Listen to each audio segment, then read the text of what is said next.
आज अपने similarity topic का DPP 4 का क्वेश्चन 3 करेंगे। तो क्वेश्चन है, the model of a building is constructed with the scale factor 1:30।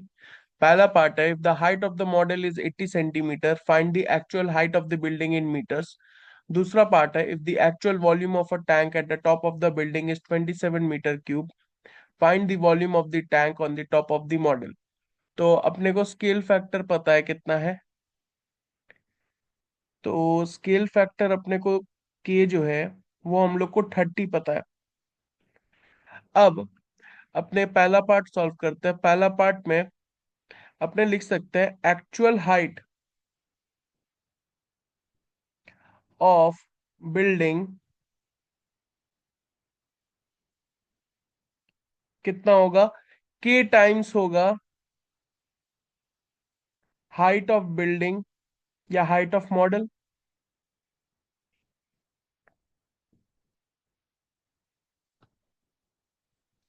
तो के कितना है, 30। हाइट ऑफ मॉडल कितना दे रखा है, 80 सेंटीमीटर। तो ये कितना आ रहा है, 2400 सेंटीमीटर, मतलब 24 मीटर। तो ये हम लोग का पहला पार्ट हो गया। दूसरा पार्ट में बोला है, अपने को वॉल्यूम दे रखा है एक्चुअल वाला और अपने को वॉल्यूम मांगा है मॉडल में। तो अपने दूसरा पार्ट करते हैं। तो दूसरा पार्ट के लिए अपने ऐसे लिखते हैं, actual volume of tank equal to K cube times volume of tank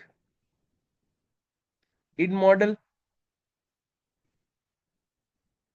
तो इसको एक काम करते हैं, ऐसे लिख सकते हैं, एक्चुअल वॉल्यूम ऑफ टैंक कितना है, हम लोग को दिया है 27।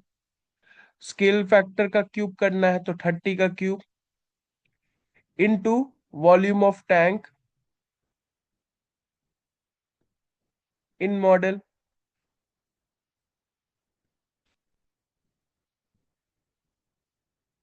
तो यहां से अपने volume of tank in model निकाल सकते हैं।